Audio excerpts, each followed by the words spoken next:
നമസ്കാരം. സെൽഫി രാഷ്ട്രീയവും പിണറായിയും. സ്വാഗതം വക്രദൃഷ്ടിയിലേക്ക്. നമ്മുടെ മുഖ്യമന്ത്രി പിണറായിയെ ജനകീയ നേതാവ് എന്ന് വിളിക്കാൻ പറ്റില്ല. ജനകീയനെന്ന് തെളിയിക്കാൻ നേതാക്കൾ ഓരോരോ ഗിമിക്കുകൾ കാണിക്കുന്ന ഇക്കാലത്ത് പിണറായിക്ക് ബലം പിടുത്തം കുറെ കൂടുതലാണ്. അല്ലെങ്കിൽ പുതിയ തലമുറയുടെ സെൽഫി സംസ്കാരത്തിന് മുതിർന്ന നേതാക്കൾ എല്ലാവരും നിന്നു കൊടുക്കാറുണ്ടെങ്കിൽ പിണറായിക്ക് സെൽഫി ചതുർത്ഥിയാണ്. കായംകുളം പാർട്ടി ഓഫീസിൽ പിണറായിയെ കണ്ട് ഓടിയെത്തിയ സ്കൂൾ വിദ്യാർത്ഥിയെ പിണറായി തടയുന്നത് കാണണം. പിണറായി ആരാധകനായ പയ്യൻ കരഞ്ഞു പോകുമെന്ന് വന്നപ്പോൾ ഫോട്ടോയിൽ കൂടെ നിർത്തി സമാധാനിപ്പിച്ചു. എന്നാലും സെൽഫി എടുക്കാൻ മുഖ്യമന്ത്രി അനുവദിക്കില്ല എന്ന് തോന്നുന്നു. സെൽഫിക്കാരായ പിള്ളേരുടെ വോട്ട് പിണറായിക്ക് വേണ്ടെന്നാണോ?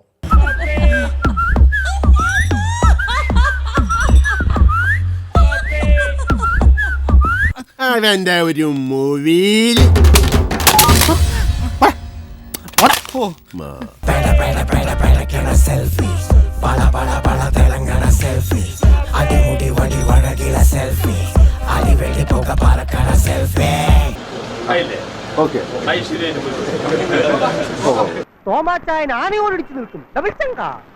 അടുത്താൽ പിണറായി ആർദ്രഹൃദയമുള്ളയാളാണെന്ന് മനസ്സിലാകുമെന്നാണ് അടുപ്പമുള്ളവർ പറയാറ്.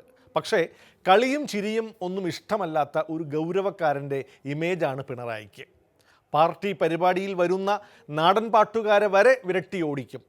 ആവേശം കൊള്ളുന്നവരെ ഉഷാ ഉതുപ്പിൻ്റെ പാട്ടുകേട്ട് തുള്ളാൻ വരുന്നവരെന്ന് പറഞ്ഞ് വിരട്ടും.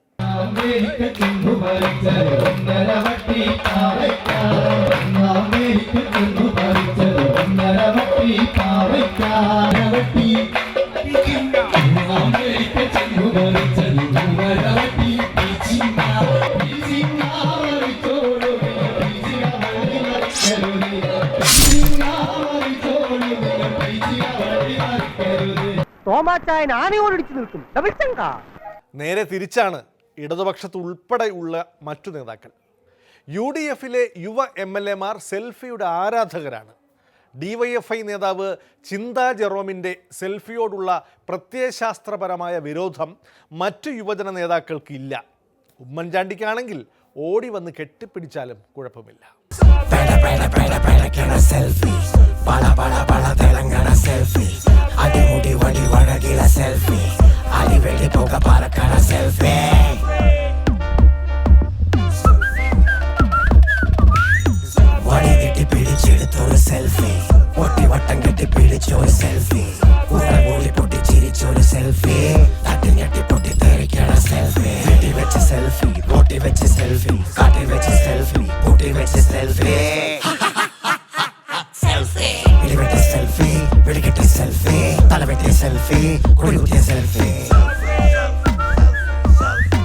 അവൻ്റെ ഒരു മൂവിയിൽ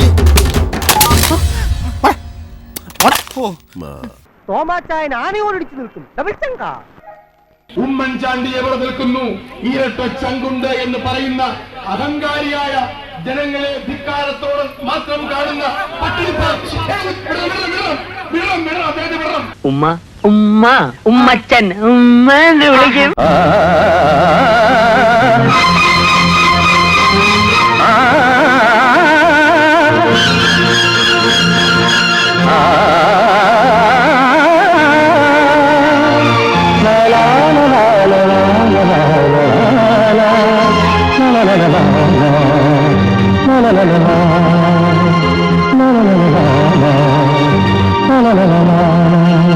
ഒരു നല്ല രാഷ്ട്രീയക്കാരനാവാൻ വേണ്ട പ്രധാന ഗുണം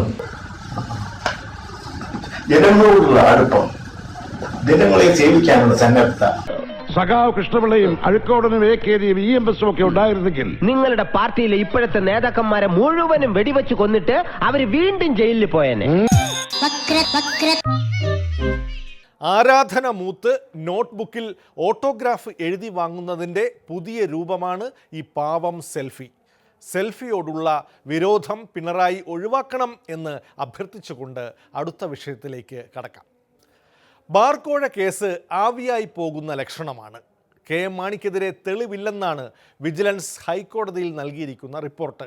പക്ഷേ വിജിലൻസ് വിട്ടാലും പഴയ ശിഷ്യനായ PC ജോർജ് വിടില്ല.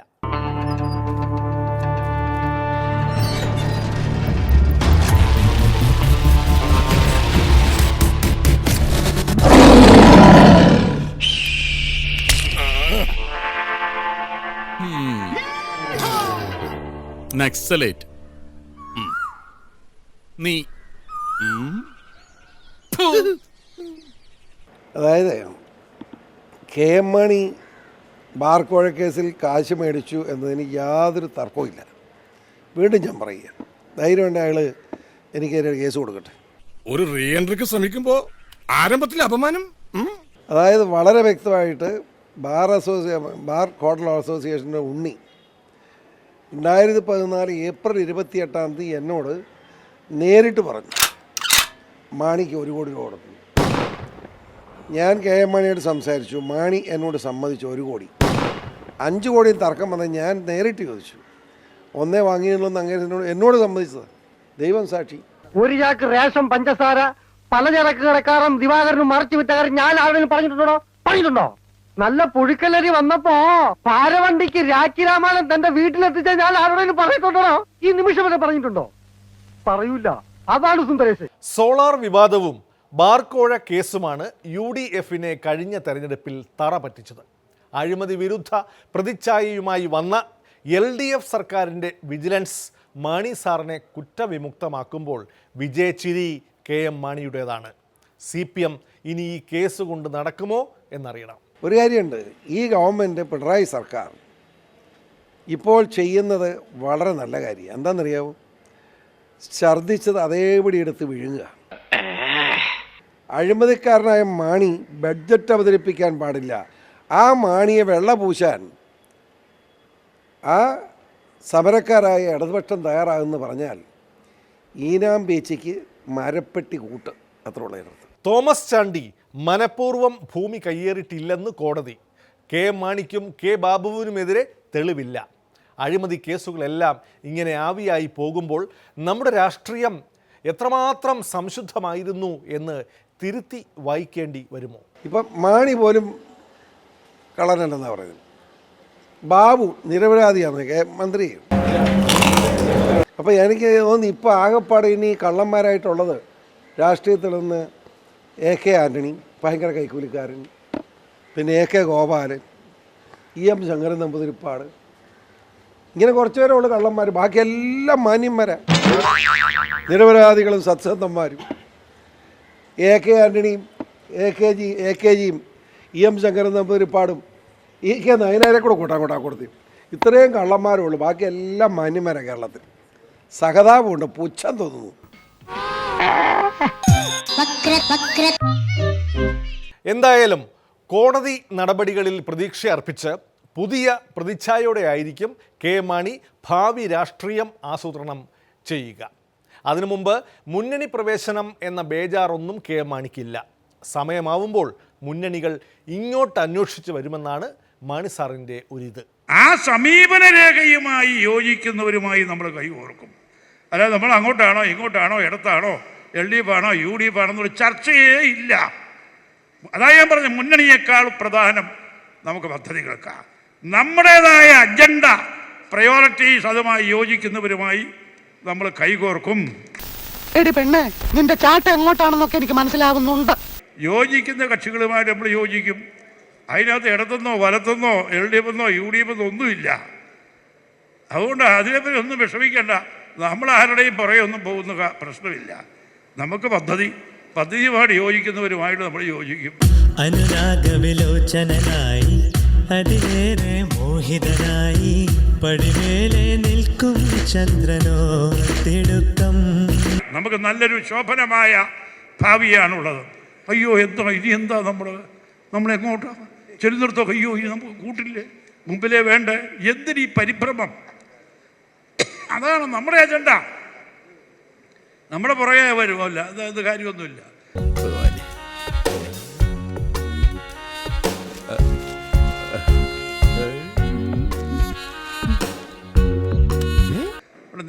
നിങ്ങളെങ്കിലും മാതൃക കാണിച്ചുകൂടെ?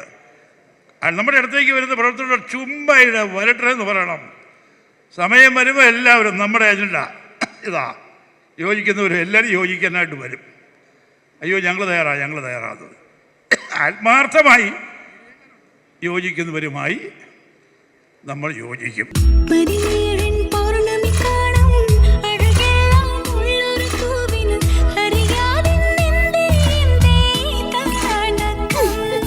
UDF ഉണ്ടായിരുന്ന JDU മുന്നണി വിട്ട് LDFുമായി സഹകരിക്കുമെന്ന് പ്രഖ്യാപിച്ചിട്ടുണ്ട്.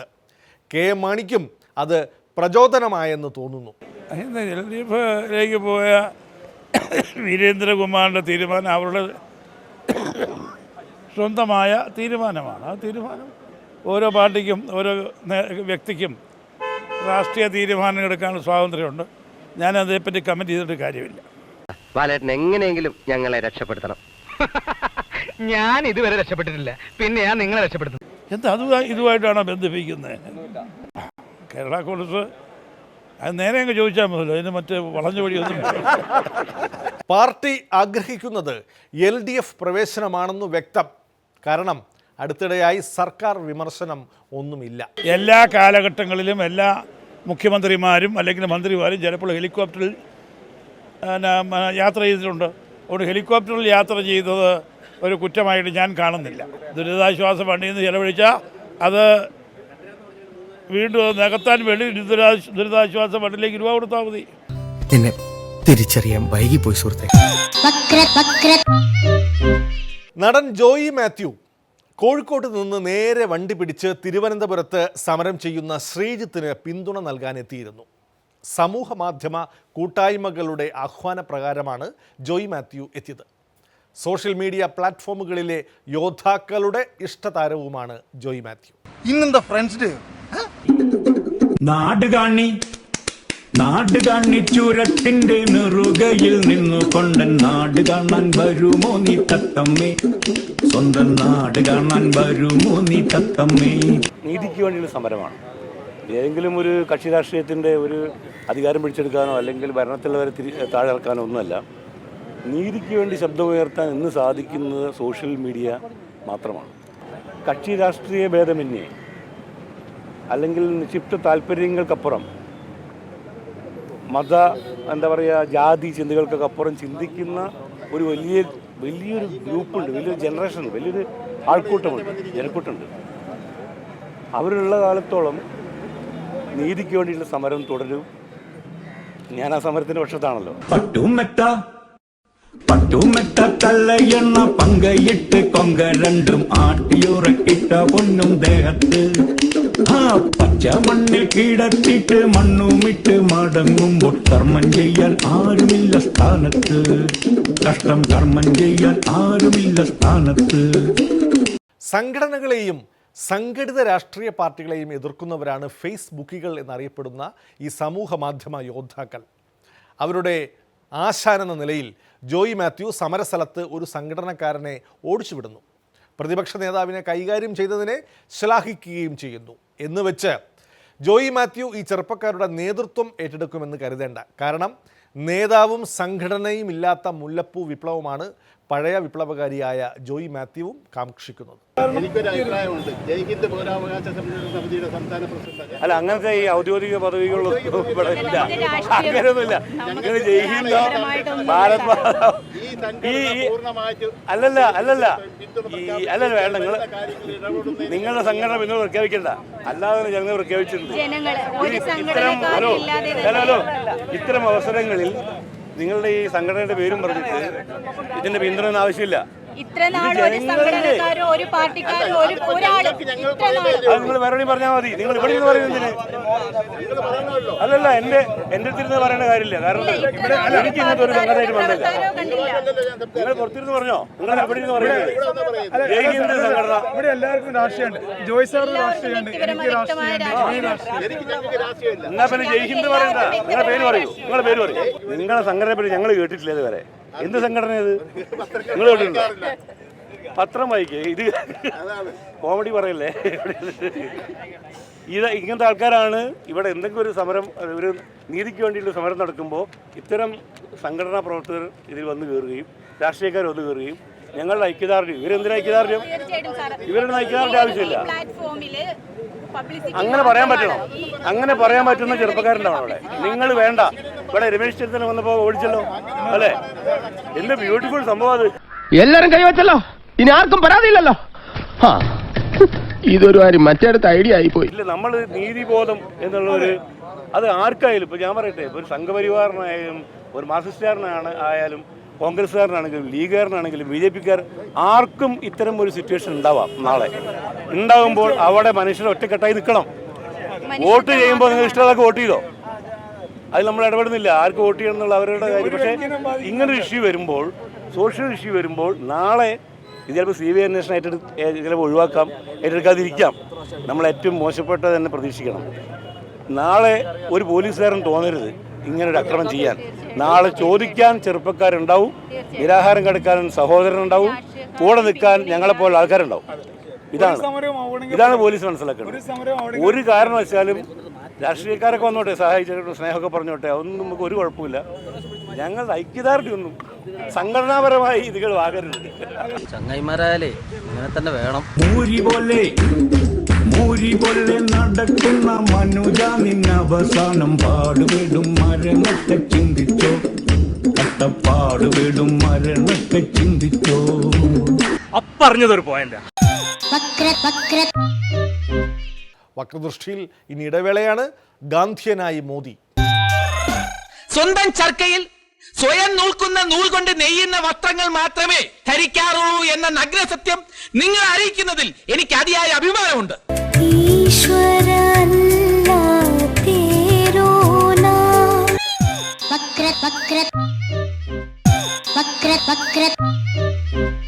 ഇന്ത്യയിൽ എത്തിയ ഇസ്രായേൽ പ്രധാനമന്ത്രി ബെഞ്ചമിൻ നെതന്യാഹുവിനെ താജ്മഹൽ കാണിച്ചതിന് ശേഷം പ്രധാനമന്ത്രി കൊണ്ടുപോയത് ഗുജറാത്തിലേക്കായിരുന്നു.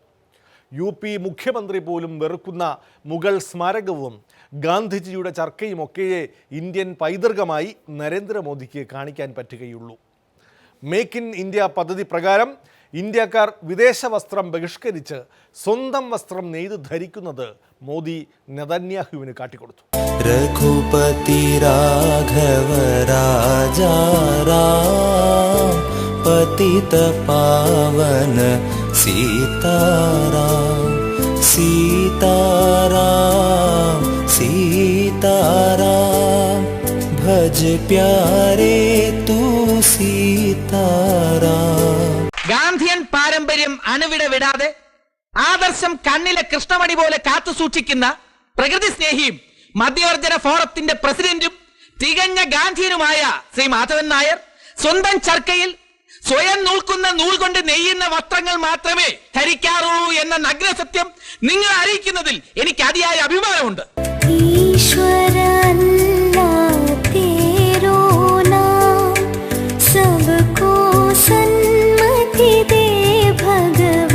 സാധനങ്ങളുടെ വിലയെല്ലാം தெரியுമല്ലേ? അറിയില്ല. അറിയാനായി ഞാനൊന്നും വാങ്ങാറില്ല. ഒക്കെ ഇവിടെ കൃഷിയാ. അപ്പോ അലക്കാനും കുളിക്കാനും സോപ്പ്, പാം ഓയിൽ, മണ്ണെണ്ണ എല്ലാം കൃഷിയാ. ഒക്കെ കൃഷിയാ. ദായി കോണം വരെ. എന്താ? ഒരിടവേള കൂടി. കുമ്മനം സ്ഥിരം യാത്രക്കാരൻ. മച്ചകത്തമ്മയെ കാൽ തൊട്ടു വന്ദിച്ചു മകനെ തുടങ്ങു നിൻ യാത്ര. അന്ന് കള്ളവണ്ടി കേറി പാതി വഴിക്ക് ഇറക്കി വിട്ടില്ലേ? അതിനുശേഷം തിരുവനന്തപുരം കാണാൻ പോയോ ത്രിവിക്രമ?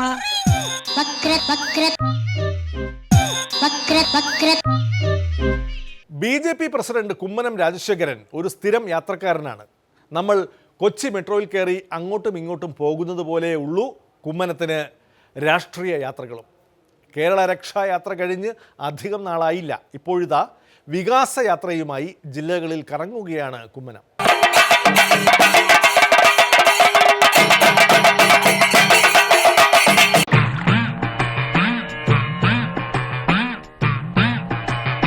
മച്ചകത്തമ്മയെ കാൽ തൊട്ടു വന്ദിച്ചു മകനെ തുടങ്ങു നിൻ യാത്ര. മച്ചകത്തമ്മയെ കാൽ തൊട്ടു വന്ദിച്ചു മകനെ തുടങ്ങു നിൻ യാത്ര. അദ്വൈത വേദാന്ത ചിന്തതൻ വഴിയിലൂടെ ആഭ്യന്തമില്ലാത്ത യാത്ര. ഒരറിവില്ല പൈതലിൻ യാത്ര. കേരള രാഷ്ട്രീയം ഇന്ന് ഇളകി മറിയുകയാണ്. പ്രതിപക്ഷവും ഭരണപക്ഷവും കൈകോർത്ത് പിടിച്ചുകൊണ്ട് ജനങ്ങളുടെ അടിസ്ഥാന ജീവൽ പ്രശ്നങ്ങൾ എല്ലാം അവഗണിച്ചുകൊണ്ട് കേരള രാഷ്ട്രീയത്തെ വിക്ഷുബ്ധമാക്കിയിരിക്കുന്ന പ്രത്യേക സാഹചര്യത്തിലാണ് ഭാരതീയ ജനതാ പാർട്ടി ഈ വികാസയാത്ര നടത്തുന്നത്. ഈ ആട് ഇല കടിച്ച് പോകുന്ന പോലെയാണ്. ഒരു സ്ഥലത്തൊരു ഇല കടിച്ച്, പിന്നെ വേറൊരു സ്ഥലത്ത് പോയിട്ട് ഇല കടിച്ച്, ഇങ്ങനെ പോകുന്ന ഒരു ആട്ടിൻ്റെ യാത്ര പോലെയാണ്. സംസ്ഥാന പ്രസിഡന്റായി ഞാൻ സ്ഥാനമേറ്റെടുത്തതിന് ശേഷം ഇത് 3ാമത്തെ യാത്രയാണ്. അന്ന് കള്ളവണ്ടി കയറി പാതി വഴിക്ക് ഇറക്കി വിട്ടില്ലേ? അതിനുശേഷം തിരുവനന്തപുരം കാണാൻ പോയോ ത്രിവിക്രമ?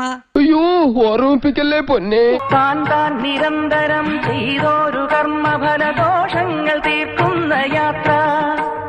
മോക്ഷമലയാത്ര, ബ്രഹ്മമലയാത്ര, കഠിനതരമായൊരു ഹഠയോഗയാത്ര. ഇതോടെ ഇന്നത്തെ വക്രദൃഷ്ടി പൂർണ്ണമാകുന്നു. വീണ്ടും നാളെ ഇതേ സമയം കാണാം. നന്ദി, നമസ്കാരം.